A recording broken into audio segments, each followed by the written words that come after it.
Hello everyone. तो आज के इस वीडियो से मैं टीन वुल्फ सीरीज को कवर करने वाला हूं और इस वीडियो में मैं सीजन 1 के एपिसोड 1 एंड 2 को एक्सप्लेन करने वाला हूं। तो वीडियो पसंद आए तो वीडियो को लाइक करें और इस चैनल को सब्सक्राइब करें। तो एपिसोड 1 के शुरुआत में हम बीकन हिल रिजर्व नाम के एक फॉरेस्ट एरिया में शेरिफ और बहुत से ऑफिसर्स को सर्च करते हुए देखते हैं। फिर मिलते हैं हमारे मेन कैरेक्टर स्कॉट मैककॉल से, जिसका भी घर जंगल के तरफ ही है। वो अपने लैक्रोस स्टिक के पॉकेट को ठीक कर रहा होता है।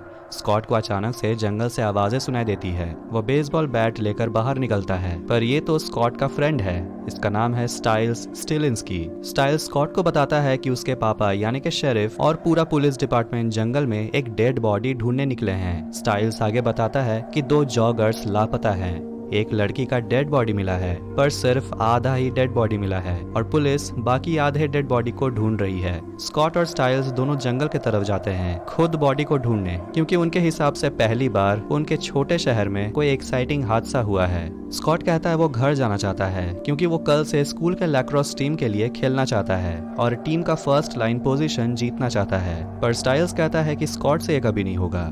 अब रास्ते में स्कॉट पीछे रह जाता है और वो इनहेलर यूज करता है क्योंकि स्कॉट को एस्थमा है। स्टाइल्स आगे बढ़ता है और बहुत से ऑफिसर्स और उनके डॉग्स को जंगल में सर्च करते हुए देखता है। स्टाइल्स आगे जाता है पर एक डिप्यूटी उसे पकड़ लेता है। अब शेरिफ वहां पहुंचकर अपने बेटे स्टाइल को पहचान लेता है और पूछता है तुम मेरे फोन कॉल्स पे सारे बात सुनते हो क्या, और तुम्हारा पार्टनर किधर है? पर स्टाइल्स झूठ कहता है कि स्कॉट यहाँ नहीं है, वो घर पर सोया हुआ है। शेरिफ फ्लैशलाइट मारता है पर वहाँ स्कॉट उसे नहीं दिखता, पर स्कॉट असली में एक पेड़ के पीछे छुपा हुआ है। शेरिफ अपने बेटे को अपने कार में लेकर जाता है और स्कॉट अकेले जंगल के रास्ते अपने घर के लिए निकल पड़ता है, पर उसे कुछ महसूस होता है। वो इनहेलर को यूज करता है और तभी बहुत सारे हिरन जो बहुत डरे हुए होते हैं वो स्कॉट के तरफ से गुजरने लगते हैं। अब स्कॉट गिर जाता है और साथ ही उसका इनहेलर भी। अब हिरन के जाने के बाद वो अपना इनहेलर ढूंढता है और तभी उसे मिलता है उसी लड़की का डेड बॉडी, वो भी आधा, ठीक जैसे स्टाइल्स ने कहा था। स्कॉट बहुत डर जाता है और एक जानवर के हाउलिंग का आवाज सुनता है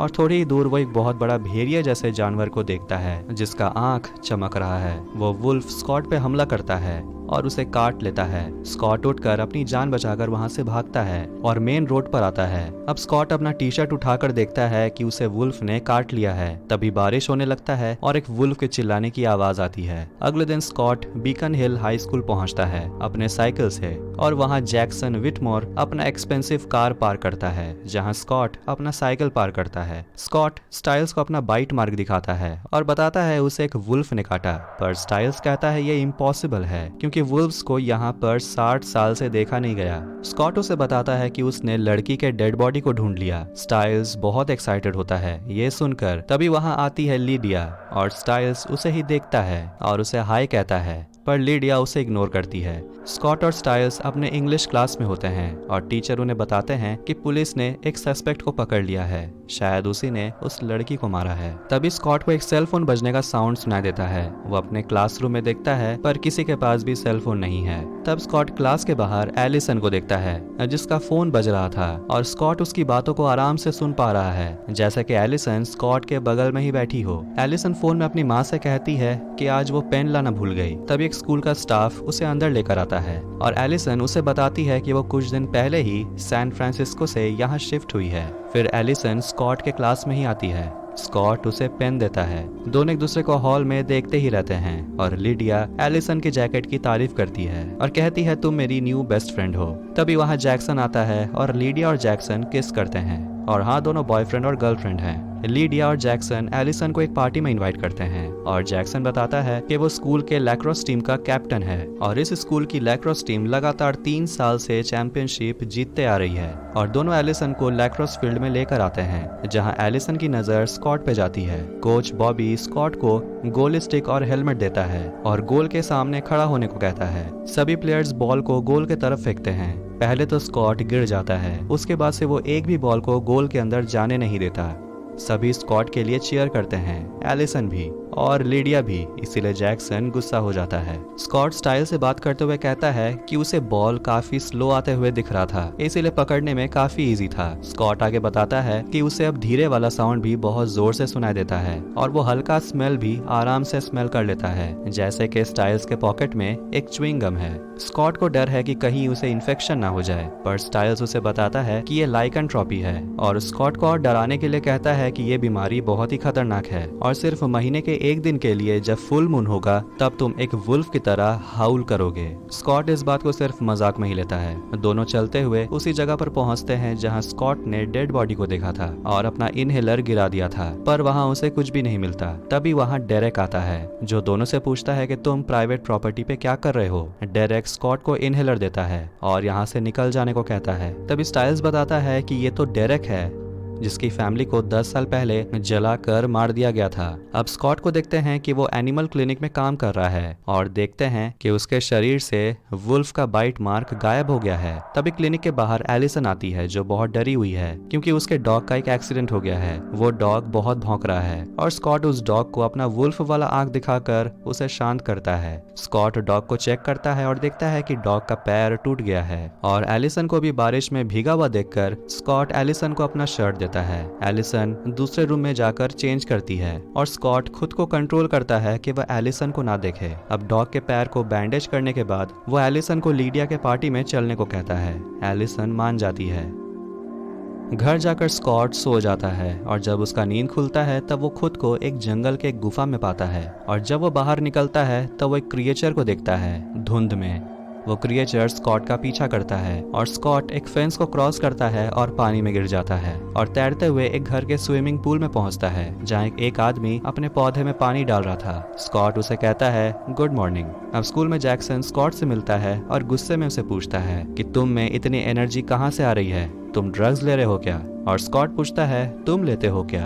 और जैक्सन को यह सुनकर गुस्सा आता है और स्कॉट उसे बताता है कि उसे खुद नहीं पता कि उसके साथ क्या हो रहा है। अब लैक्रोस प्रैक्टिस के वक्त स्टाइल्स स्कॉट को बताता है कि उस लड़की को एक वुल्फ ने मारा है, पर वो स्टाइल्स के बातों में ध्यान नहीं देता। कोच बताता है कि आज पता चल जाएगा कि कौन फर्स्ट लाइन खेलेगा और मैच में स्कॉट और जैक्सन इस पोजीशन के लिए लड़ते हैं और फाइनली फर्स्ट लाइन का पोजीशन स्कॉट को ही मिलता है। अब स्टाइल स्कॉट के लिए फिक्र करने लगता है और बताता है कि स्कॉट एक वेयरवुल्फ है और आगे कहता है कि फुल मून और गुस्सा आने से दिल जोर से धड़कने लगता है और उसे खून की तलब होगी, इसलिए स्कॉट को एलिसन के साथ डेट कैंसिल करना होगा क्योंकि आज ही फुल मून है। पर स्कॉट स्टाइल्स की बातों को सुनकर गुस्सा हो जाता है। वो अपना गुस्सा एक चेयर पे निकालता है और स्टाइल्स चेयर पे नाखून का निशान देखता है। स्कॉट डेट के लिए एलिसन को पिक करता है। पार्टी में पहुंचते ही स्कॉट डेरेक को देखता है और थोड़े ही देर बाद एक वुल्फ को घर के छत पे। स्कॉट और एलिसन डांस करते हैं। लीडिया और जैक्सन इंटीमेट होते हैं। फिर लीडिया स्कॉट को देखती है,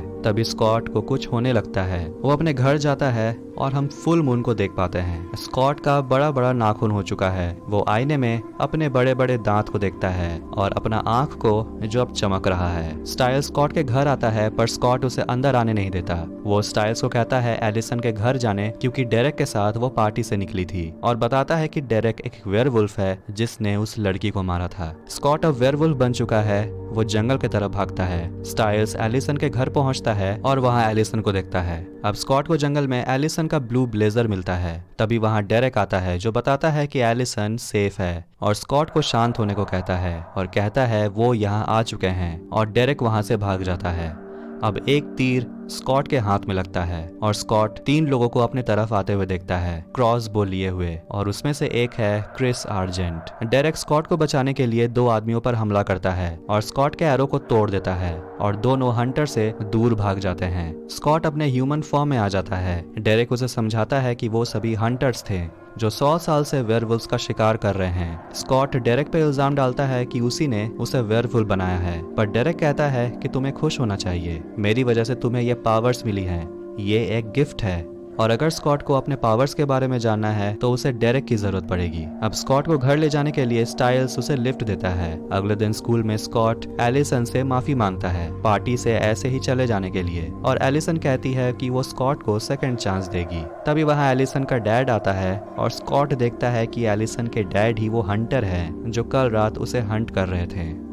अब एपिसोड 2 की शुरुआत में हम स्कॉट को देखते हैं जो बहुत डरा हुआ है कि एलिसन के फादर ही वैम्पायर हंटर हैं और वो लैक्रोस प्रैक्टिस में इसी बात को लेकर कॉन्सेंट्रेट नहीं कर पा रहा। और मैच के समय जैक्सन स्कॉट को गिरा देता है। स्कॉट गुस्सा होने लगता है और अंदर ही अंदर वो वेयरवुल्फ बनने लगता है और वो मैच में जैक्सन को गिराकर उसका शोल्डर डिसलोकेट कर देता है। इससे पहले स्कॉट पूरा वेयरवुल्फ बन जाए, स्टाइल्स स्कॉट को ग्राउंड से ले जाता है और उन पर डेरेक नजर रखा हुआ होता है। लॉकर रूम में स्कॉट वेयरवुल्फ में बदल जाता है और स्टाइल्स को मारने की कोशिश करता है। शांत होने के बाद स्टाइल्स स्कॉट को कहता है कि तुम सैटरडे को मैच नहीं खेल सकते हो, बावजूद इसके कि स्कॉट फर्स्ट लाइन प्ले कर रहा है। घर पे मेलिसा यानी कि स्कॉट की माँ कहती है कि वो काम से ब्रेक लेकर स्कॉट का मैच देखने जाएगी सैटरडे को, और वो स्कॉट से पूछती है कि क्या वो ठीक है क्योंकि स्कॉट बहुत अजीब बिहेव कर रहा है, और मजाक में पूछती है कि तुम ड्रग्स तो नहीं ले रहे, और रूम से चली जाती है और स्कॉट को आराम करने को कहती है। स्कॉट स्काइप पे स्टाइल से बात करता है, तभी डेरेक स्कॉट से मिलता है और बताता है कि अगर वो सबके सामने वुल्फ बना तो हंटर्स को वेयरवुल्फ के बारे में पता चल जाएगा। स्कॉट इसीलिए कोच को कहता है कि वो मैच नहीं खेल पाएगा, पर कोच चाहता है कि उसका बेस्ट प्लेयर ऐसे मैच बीच में छोड़कर ना जाए। स्कॉट कहता है कि एक पर्सनल प्रॉब्लम है। कोच पूछता है क्या बात है, लड़की है या लड़का? स्कॉट कहता है वैसी कोई बात नहीं है। कोच कहता है अगर वो मैच नहीं खेलेगा तो स्कॉट फर्स्ट लाइन को भूल ही जाए। स्कॉट और एलिसन हॉलवे में मैच के बारे में बात करते हैं। एलिसन बताती है कि लीडिया, जैक्सन और उसके कुछ फ्रेंड्स गेम के बाद घूमने जा रहे हैं और स्कॉट और स्टाइल्स को इनवाइट करती है। एलिसन अपने लॉकर खोलती है और उसे अपना जैकेट मिलता है। लीडिया और स्कॉट बोर्ड में मैथ प्रॉब्लम सॉल्व कर रहे होते हैं। लीडिया स्कॉट से पूछती है कि तुम मैच क्यों नहीं खेल रहे हो? स्कॉट कहता है क्योंकि उसने जैक्सन का शोल्डर डिसलोकेट कर दिया। लीडिया कहती है कि अगर स्कॉट नहीं खेलता है तो हमारी टीम जरूर जीतेगी। अब हॉल में स्कॉट शेरिफ की बातों को सुनता है कि रात में कर्फ्यू लगाया जाएगा। स्टाइल्स कहता है कि उन्हें डेड बॉडी का बाकी का आधा हिस्सा ढूंढने में हेल्प करना चाहिए ताकि डेरेक जल्दी से पकड़ा जाए। स्कॉट देखता है कि लीडिया एलिसन को लैक्रोस टीम के बाकी प्लेयर से मिला रही है। स्कॉट ये देखकर गुस्सा हो जाता है और पूछता है कि तुम्हें ये जैकेट कहाँ से मिला? एलिसन कहती है शायद लीडिया उसके लॉकर में रख दी होगी, पर स्कॉट को लगता है कि वो डेरेक था और एलिसन को स्कॉट का सवाल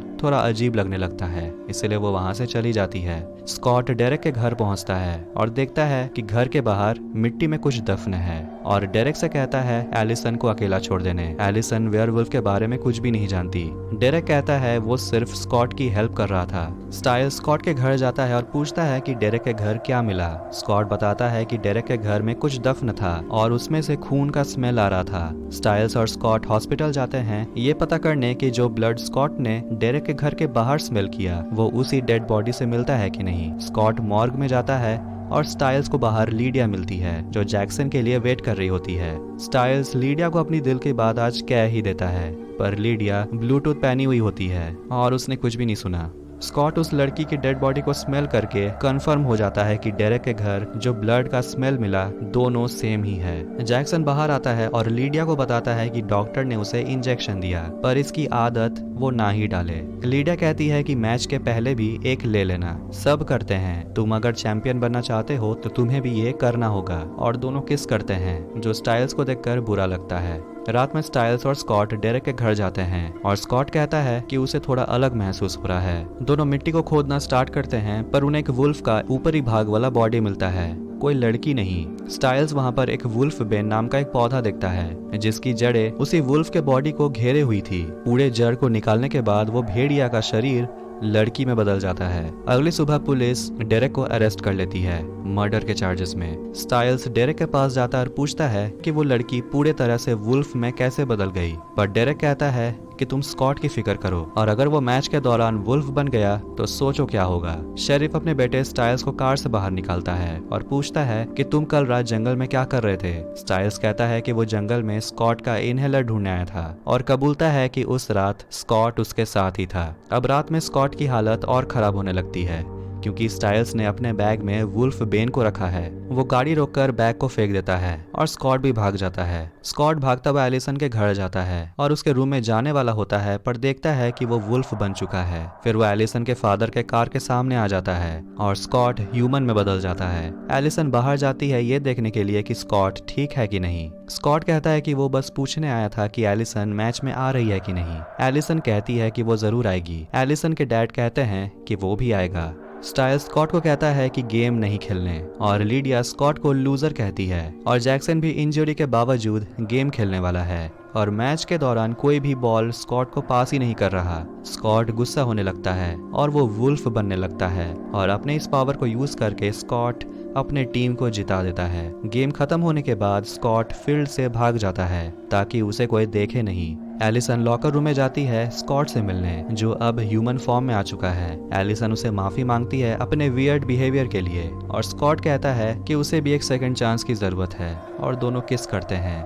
स्टाइल्स स्कॉट को बताता है कि डेरेक को पुलिस ने छोड़ दिया है, ये कंफर्म होने के बाद कि उस लड़की को एक जानवर ने मारा है, कोई इंसान ने नहीं। और उन्हें पता चलता है कि वो लड़की जिसका डेड बॉडी मिला वो लॉरा हेल थी, डेरेक की बहन। फील्ड में जैक्सन स्कॉट के ग्लव्स को उठाता है जिसमें छेद हो चुका है नाखून के लंबे होने की वजह से। जैक्सन थोड़ा कंफ्यूज्ड है, वो मुड़कर अपने पीछे डेरेक को देखता है। डेरेक वहां से चला जाता है और इसी के साथ टीन वुल्फ सीजन 1 एपिसोड 2 यहीं एंड होती है। तो वीडियो पसंद आया तो वीडियो को लाइक करें और ऐसे ही वीडियोस देखने के लिए इस चैनल को सब्सक्राइब करें। मिलते हैं नेक्स्ट वीडियो में। Take care.